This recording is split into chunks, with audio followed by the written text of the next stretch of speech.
É muito bom estar com os irmãos aqui mais uma vez para adorarmos a Deus e cercarmos a mesa do Senhor. Bom rever o nosso pastor aqui, né? A gente sente falta do nosso pastor e é bom vê-lo aqui novamente com todos nós. Coisa boa, irmão, é ser crente na pessoa do Senhor Jesus. Bom é estar na casa do Senhor. Bom é estar neste lugar, sentirmos a presença de Deus e saber que nós temos o nosso nome escrito no livro da vida, pecados perdoados, em paz com Deus, para estarmos aqui em comunhão com Cristo e uns com os outros. Amém? Ele fica nervoso, irmão, ainda. Fica nervoso, parece que é a primeira vez que a gente vai pregar aqui. Abra a Bíblia em 1 Coríntios, capítulo 11. Quero fazer uma breve reflexão sobre a ceia. Visto que nesse último trimestre que nós estudamos, em uma das nossas lições, já nos trazia um ensino sobre a ceia do Senhor. E que bom que todos os irmãos estivessem junto conosco estudando esse novo trimestre também na escola dominical, a carreira que nos está proposta.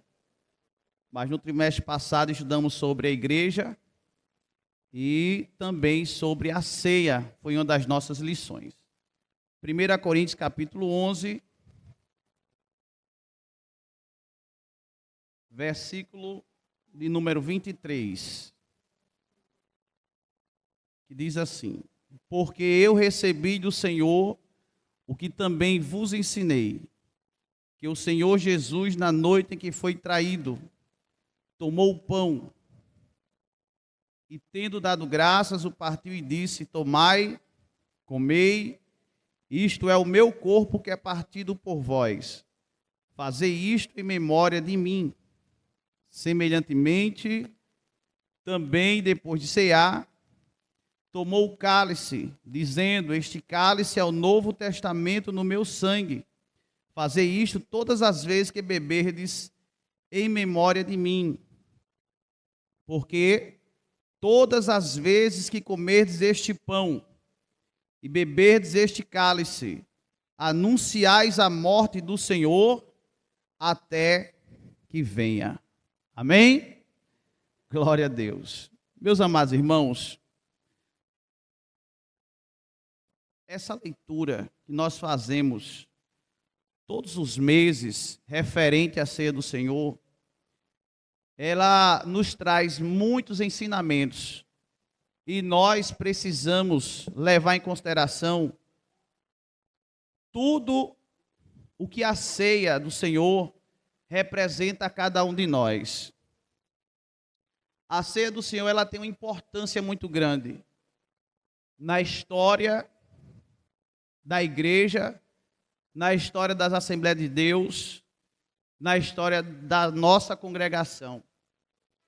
Eu me lembro, eu não vivi, mas eu me lembro de que alguns irmãos de algum tempo atrás diziam que a ceia do Senhor era o momento da grande festa da igreja, de maneira que os irmãos tinham a preocupação de virem de branco, porque representava a pureza da igreja, a santidade da igreja, a separação da igreja, a preparação da igreja para esse grande momento que é a ceia do Senhor, que é uma festa, é o momento mais sublime na igreja do Senhor, é o culto de Santa Ceia, porque ela faz literalmente menção de Jesus Cristo, daquilo que ele fez, do passado, do presente e do futuro, para a vida de todo aquele que crê no nome do Senhor Jesus.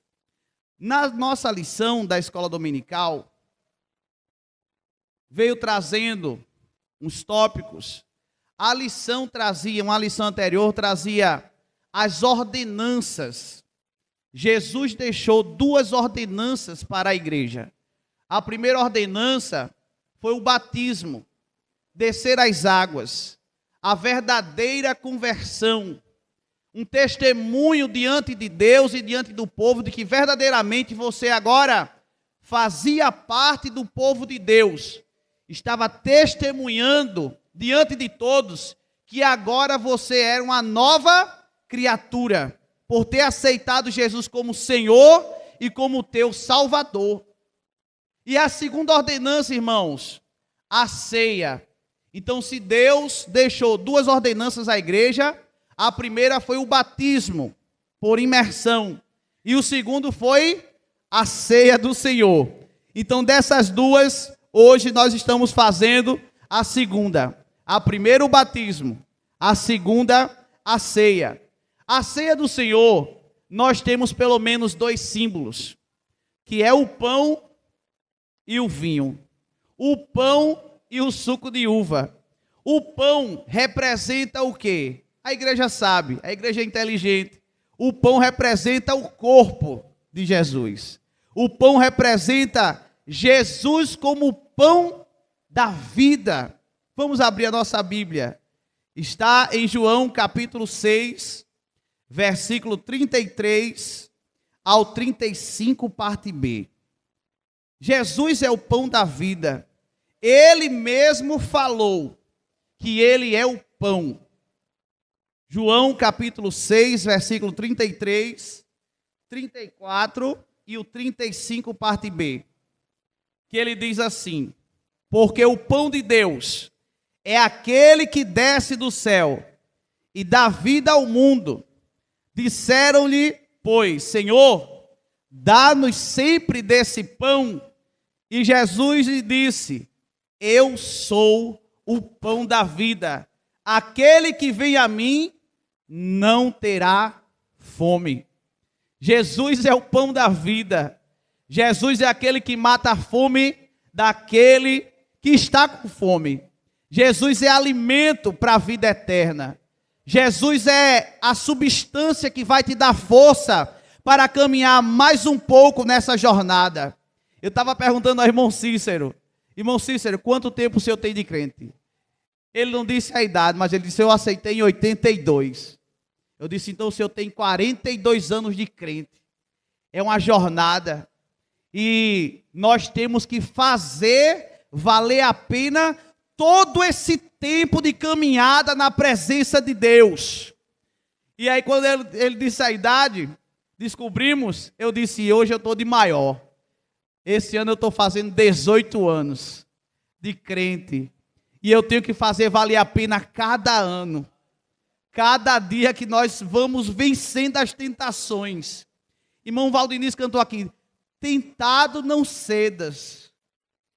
Em Jesus tens a palma. A minha e a tua segurança está na presença de Deus. Como o pão da vida que nos sustenta diante desse mundo corrupto, diante desse mundo que castiga o crente, que coloca tantas coisas diante de mim e de você para nos fazer pecar, para nos fazer fraquejar. Mas quando nós estamos alimentados com o pão da vida que é Jesus, nós temos força para continuar mais um pouco. Temos substância na nossa alma, no nosso corpo, para dizer: Senhor, vale a pena ser fiel. Vale a pena estar na tua presença, porque eu estou alimentado contigo. Tu és o pão da vida. E quando eu estava lendo essa palavra, eu estava me lembrando também do maná. O povo estava no deserto, reclamando, dizendo assim: mas será, rapaz, que vamos morrer no deserto aqui? Era melhor nós termos ficado lá no Egito. E aí Jesus faz a promessa do pão, e ele diz que todo dia de manhã ia descer um pão do céu para alimentar todo aquele povo. Todos os dias não ia faltar pão para que o povo viesse a se alimentar. Somente no sábado era que não ia cair pão do céu. Mas em contrapartida ele dizia assim, na sexta-feira vocês podem pegar o dobro. No sábado não vai ter, mas vocês podem pegar o dobro para comer no sábado, para comer na sexta e comer no sábado. Mas eu não vou deixar faltar o pão na vossa mesa. Deus é assim, irmãos. Deus é Deus de providência. Deus é Deus de provisão. E Ele continua sendo o meu e o teu pão todos os dias. Para nós nos alimentarmos e termos força de caminhar mais um pouquinho. Irmos sempre um pouco mais adiante. Ele é o maná. E aí eu me lembrei também de um sonho. Quem acredita em revelação de Deus? Eu ainda acredito em revelação de Deus. Alguns irmãos aqui lembram, faz muito tempo que eu contei isso. E quando eu estava lendo a Bíblia, né, naquela situação cronológica, Gênesis, Êxodo, e quando nós nos deparamos com a palavra maná, e eu queria saber qual era o gosto do maná. Jesus, eu quero saber o gosto do maná. E procurava na Bíblia, para lá e para cá, ia na internet, procurava para lá e para cá, e não encontrava, não é? Mas tem um escrito que diz assim, era como bolo de mel, doce. Mas eu queria saber qual era o sabor do maná. E eu lá na casa de Elias, dormindo por lá, passando uma temporada, e eu querendo saber, eu disse, Jesus, eu quero saber qual é o gosto do maná. Aí Jesus me deu um sonho, Jesus me deu uma revelação, sem ter comida na boca, sem ter me alimentado à noite com aquele gosto, com aquele sabor. E aí Deus me deu um sonho, que vinham homens de cima, com um carro muito diferente, muito estranho, e eles desciam daquele carro, e começava a chover naquele lugar. Estava eu, Elias e o irmão Cícero, talvez eles lembrem disso aqui. E estava lá bem à vontade, e aqueles homens chegaram com uma roupa diferente, um carro diferente, e começou a chover. Eles pode se abaixar. Quando eu me abaixei, aquela gota que caía de cima a baixo, e batia no meu rosto, e escorria pela minha boca, era gosto de mel, era doce. E ele disse, se você não queria saber o sabor, está aí o sabor. E quando eu me acordei, o sabor ainda estava na minha boca, porque Deus ainda faz cumprir, Deus ainda realiza sonhos. E eu pude sentir, por fé, o sabor do maná que vem de cima. Glória a Jesus. É para quem crê, irmãos. É para quem pede. É para quem ora. É para quem busca. Deus continua realizando sonhos. E eu pude me alimentar e sentir o sabor do maná. E quando aquela chuva acabou, aqueles homens entraram no carro e sumiram. Mas de manhã, quando eu acordei, o gosto ainda estava na minha boca. Doce como mel. Doce como mel. Aleluia. E o vinho, irmãos, que também é símbolo da ceia. O pão é o corpo. E o vinho é o seu sangue. É o sangue que nos purifica de todo pecado. É o sangue que nos cobre. É o sangue que nos dá vida. O sangue de Jesus vertido na cruz do Calvário para perdoar os nossos pecados. Nos dá direito a ter o nome escrito no livro da vida. E saber, ó Deus, que Ele nos perdoa. Que Ele nos ama. Glória a Jesus. Em 1 João capítulo 1, versículo 7. Diz assim, mas se andarmos na luz, como Ele na luz está, temos comunhão uns com os outros, e o sangue de Jesus Cristo, seu Filho, nos purifica de todo pecado. Irmão Roberto, o teu pecado foi perdoado. Irmão Jássio, o teu pecado foi perdoado. Irmão Elias, o teu pecado foi perdoado. Coisa boa é saber que o meu e o teu pecado foi perdoado. No Antigo Testamento, irmãos, os pecados eles eram cobertos. Era por sangue de boi, sangue de ovelhas, sangue de cordeiros, mas aqui é o sangue do verdadeiro cordeiro, que foi morto uma vez só, para perdoar os nossos pecados e nos dar direito a sermos adotados e chamados como filhos de Deus. A mancha do meu e do teu pecado não podia ser tirado com alvejante, com Omo, com Ariel, com qualquer tipo de marca de sabão e de sabonete. Mas o sangue de Jesus purifica o meu e o teu pecado. Ele não vai cobrir, ele vai tirar a mancha. O pecado que o diabo se levanta para acusar de dia e de noite a minha e a tua vida. Aí quando o diabo chega nos acusando, aí Jesus disse, mas tem o sangue que representa, ele foi comprado. Ele foi comprado. Não pode ser mais acusado. Ele está comprado. O sangue de Jesus foi para perdoar o meu e o teu pecado. Que nós não tínhamos condições. A Bíblia diz que nem todo recurso do mundo era possível o resgate de uma alma. Mas o sangue de Jesus purifica toda a humanidade do seu pecado. Eu e você fomos comprados na cruz do Calvário, perdoados os nossos pecados pelo sangue vertido na cruz. Alguém canta, alguém poetiza, eu queria estar lá, eu queria ter visto. Eu não queria, irmãos, ver o meu Jesus sendo castigado por mim, quando eu não mereço. Eu estava orando aqui, eu estava lembrando assim, Senhor, eu não mereço. O Senhor sabe a minha estrutura, sabe o meu parecer, sabe o que eu penso, sabe o que eu falo, conhece os meus desejos, sabe das minhas fraquezas. Mas eu não ia poder aguentar olhar para o meu Jesus sofrendo na cruz do Calvário por mim, sabendo que quem é o merecedor sou eu. O merecedor daquela tortura era eu.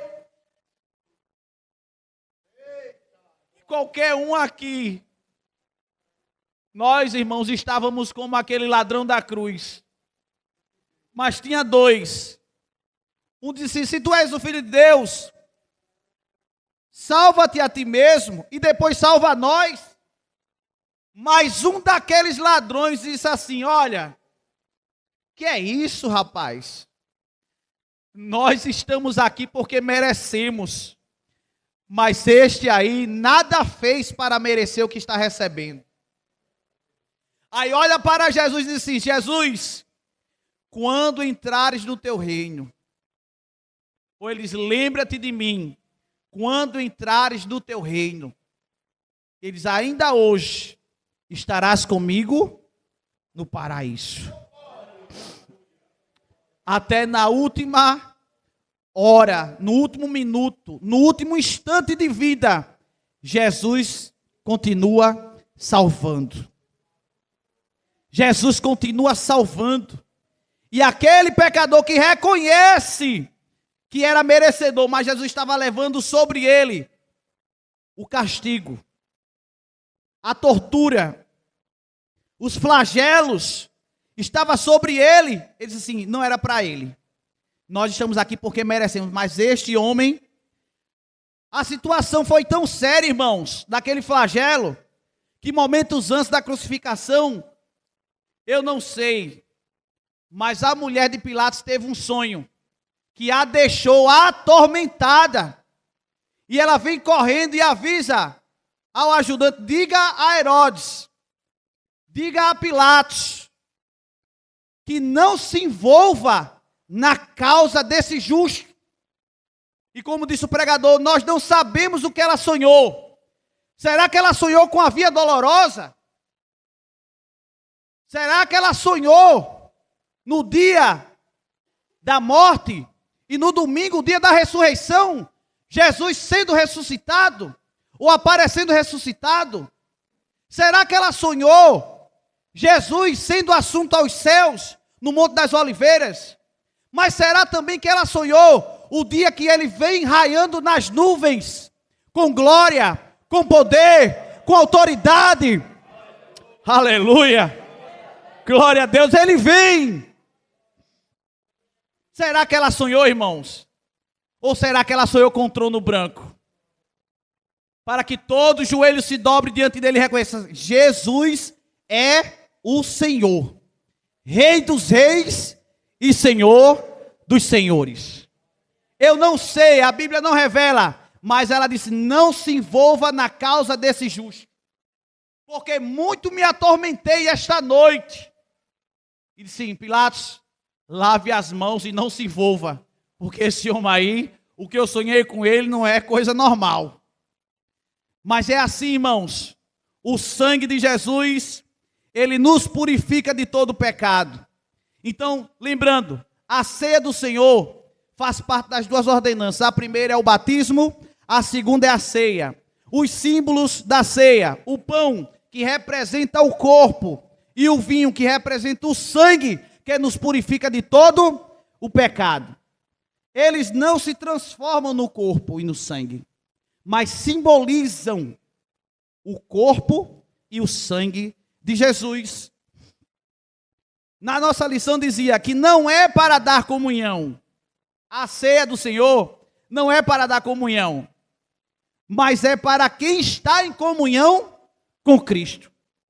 É por isso que muitas vezes nós temos a oportunidade de, antes de tomar o pão e beber o vinho, fazer o pedido de perdão. Porque primeiro se reconcilia com o Senhor, para depois participar da comunhão com a igreja e com Jesus. Então não é para dar comunhão, mas é para quem está em comunhão com Cristo e com a igreja.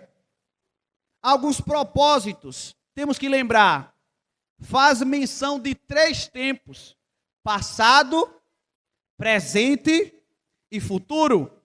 Passado por quê? Porque é para anunciar a morte de Jesus. Mas, irmãos, a morte de Jesus nos faz entender o quê? Celebrar o quê? A vitória de Jesus na cruz do Calvário sobre o diabo, sobre o pecado, sobre o inferno, sobre toda e qualquer acusação.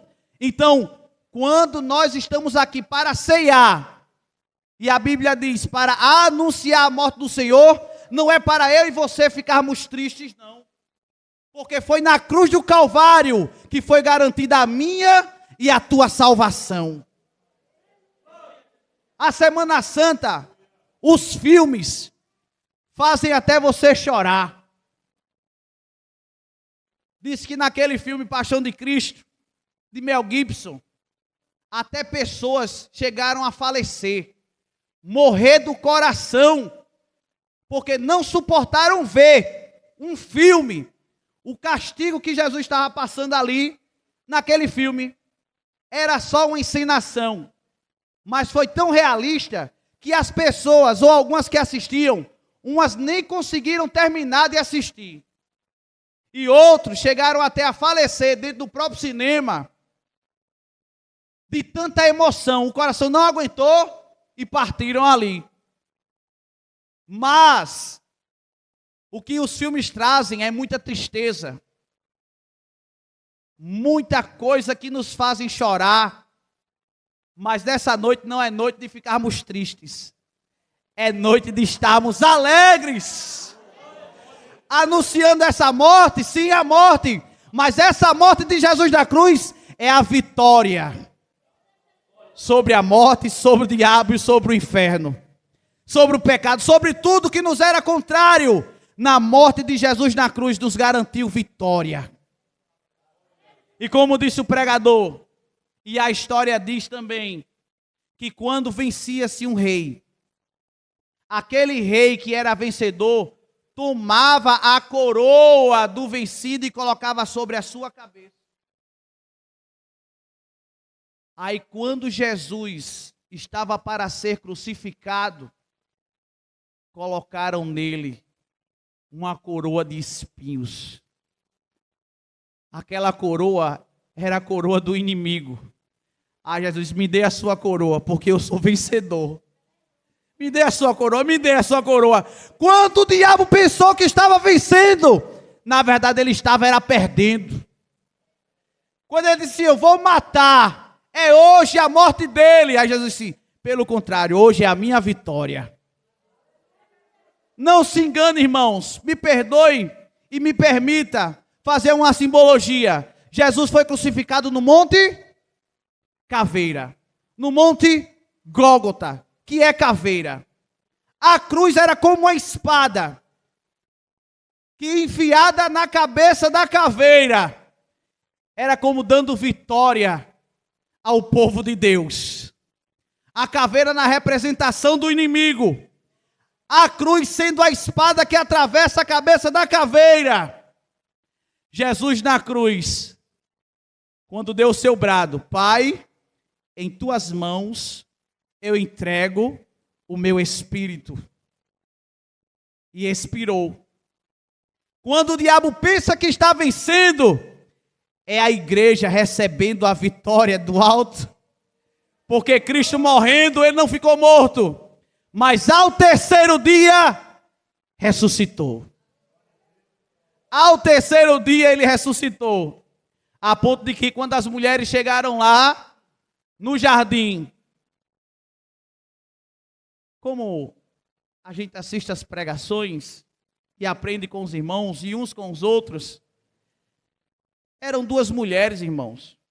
Ou eram as mulheres. Elas não queriam nem saber o tamanho da pedra.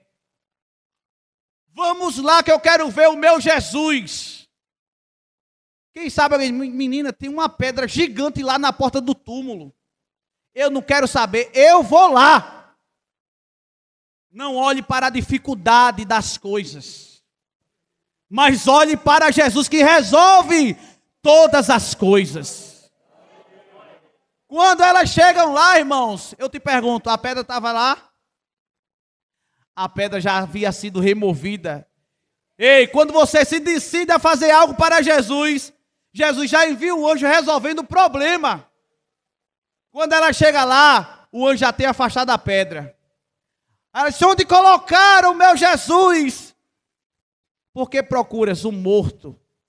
Por que procuras um vivo dentre os mortos? Ele não está aqui. Ele ressuscitou. Ele não está morto. Ele está vivo. Ele está vivo. Aí Jesus com aquela voz assim aparece por trás dela e diz assim, Maria. Ela não reconhece, mas ele diz assim, Maria. Me diga onde colocar. Maria, sou eu, Maria. Raboni. Quem tem intimidade com ele conhece a voz daquele que chama. É o Senhor, sou eu, Maria. Por que choras? Jesus ainda é o mesmo, irmão. Ele morreu, mas ao terceiro dia ele ressuscitou. E nós estamos aqui para anunciar essa morte. Mas não é um culto para estarmos tristes, mas sim estarmos felizes, porque ele está vivo. Anunciar a morte é celebrar a expiação de Cristo para todo aquele que crê. É celebrar a vitória na cruz. Em Colossenses capítulo 2, versículo 14 e 17, diz que Deus riscou a cédula que era contra nós nas suas ordenanças, a qual de alguma maneira nos era contrária, e a tirou do meio de nós, cravando-a. Quando o diabo vier recorrer sobre a minha e tua vida, aí você aponta, olha para a cruz. A cédula que era contrária contra mim, aquilo que era de acusação contra a minha vida, Jesus pregou na cruz, está lá. Vai lá recorrer. O diabo não tem direito nem sobre a minha vida, nem sobre a tua vida, porque eu e você já fomos comprados no sangue, pelo sangue, na cruz do Calvário, para nos dar uma tão grande salvação. E é por isso que estamos aqui. Se eu choro, irmão, é porque eu não aguento. Mas é um choro de alegria em saber que o meu Jesus morreu por mim para me salvar. Mesmo sem eu ter capacidade, condição, às vezes eu vou morrer por ele. E como eu gosto de brincar, eu digo assim, ele gostou de mim e eu gostei dele. E eu não vou fazer esses 18 anos aqui que eu estou como crente, eu não vou jogar tudo para trás, tudo para o alto. Eu vou permanecer naquilo que aprendi, naquilo que fui chamado. E vou dizer no final, valeu a pena. Porque eu quero ouvir de Jesus assim, vinde bendito de meu Pai, foste fiel no pouco, e sobre o muito eu te colocarei. Eu quero dizer que vai valer a pena. Vai valer não, já está valendo a pena. Vale a pena ser crente. Vale a pena ser diferente daquilo que o mundo traz. Vou finalizar. Celebrar a nossa comunhão com Jesus e com os irmãos. Aí eu anotei aqui. Não é porque nós somos dignos de participar. Não é. Porque eu e você, nós não merecíamos. Não é por dignidade. Mas é por graça de Deus. É porque Ele nos convida a ceiar. Ele nos chama para ceiar. Ele nos chama para comungar uns com os outros e com Ele também. Sabe por quê, irmãos? Porque no final do final, Ele vai nos chamar e tem uma mesa preparada para mim e para você. E vamos ceiar com Ele e Ele conosco. E como vai ser glorioso ver o rosto do meu Jesus. E aí, irmão Wellington, me perdoe a linguagem. Irmão Wellington, e aí? Está gostando? Meu pastor, eu estou amando estar aqui. Antes o Senhor já tivesse chamado todos nós para estarmos aqui na mesa do banquete. Vendo Jesus como Ele é. Já parou para imaginar, irmãos? Ver Jesus como Ele é. Quando eu estava meditando nessa palavra, veio na mente, eu anotei. Fazer com reverência a celebração da ceia. Essa reverência, ela é tão fina no céu, que os 24 anciãos, eles se prostram diante de Deus, diante do Cordeiro, lançam sobre os pés dele as suas coroas. É como que aquelas coroas, se elas não tivessem valido nada. Senhor, eu me prostro diante de ti e reconheço que tu és santo. Tu és santo. E tu és santo. Você pode imaginar a cena, 24 anciãos de alto escalão diante de Deus, prostrados, dizendo assim, santo, santo, santo. Eles não se cansam de dizer, tu és santo. E eu e você diante de Deus, reconhecendo que nós não somos nada, mas nós, quando estivermos lá, também estaremos dizendo, santo, santo, santo, é o Senhor dos exércitos. Eu imaginei essa cena, irmãos. E coisa boa quando nós imaginamos as coisas que são de lá. Porque não podem ser comparadas com as coisas que são daqui. Paulo chegou a dizer assim, tem coisas que não é lícito ao homem falar. É como se Paulo dissesse assim, se eu disser aqui, vocês não vão acreditar. Vamos esperar a surpresa. Quando chegarmos lá, cada um vai ver com seus próprios olhos o que Deus tem preparado para cada um de nós. Não é um funeral a morte de Jesus. A morte de Jesus é uma celebração. A ceia é uma celebração festiva, porque estamos fazendo memória do passado, do que ele fez, do presente, porque estamos aqui gozando de um privilégio que somente a morte de Jesus pode nos dar. E o futuro, proclamar a segunda vinda de Jesus. É alertar e animar a igreja, ou os irmãos, animar que eu digo, dar ânimo, felicidade, exortar, alegrar a igreja assim, Jesus está voltando. A ceia do Senhor não é daquela da promessa que diz, recebe aí, olha a chave, olha o anjo com a bandeja. Não é. A ceia do Senhor é para dizer assim, ele morreu na cruz, ao terceiro dia ele ressuscitou, nos dando o privilégio de participarmos da ceia do Senhor, em comunhão com ele e com os irmãos, e anunciar até que ele venha. E quão glorioso é esse momento quando nós escutarmos o soar da trombeta de Deus, anunciando que Jesus está voltando, e o arrebatamento da igreja acontece ao soar da última trombeta, que é quando nós seremos arrebatados. Os mortos ressuscitarão primeiro, depois nós que estamos vivos seremos arrebatados, encontraremos com o Senhor para receber no tribunal de Cristo tudo aquilo que nós fizemos para Deus, a sua obra, e logo então estaremos ceando com Ele, vendo Ele face a face. Eu me lembro que uma das vezes que eu preguei aqui, na ceia, falava assim, que essa ceia pode ser a última aqui, porque se Jesus nos arrebatar hoje, estaremos ainda hoje ceando com Ele lá, ceando com Ele lá, vendo Jesus face a face. Irmão, e qual é o tamanho da mesa? É o tamanho dos salvos. Quantos salvos tiver, é o tamanho da mesa. Vai ter lugar para mim e para você. Não vai precisar, eu quero sentar aqui, eu quero sentar. Não, cada um vai ter o seu lugar. Jesus vai nos servir e dizer assim, tá bem, tá gostando, como é que tá? Diga aí, quer mais o quê? E aquilo que você deseja, Deus terá para você. Vai ser somente gozo e alegria. Gozo e alegria. Nem choro, nem tristeza, nem dor.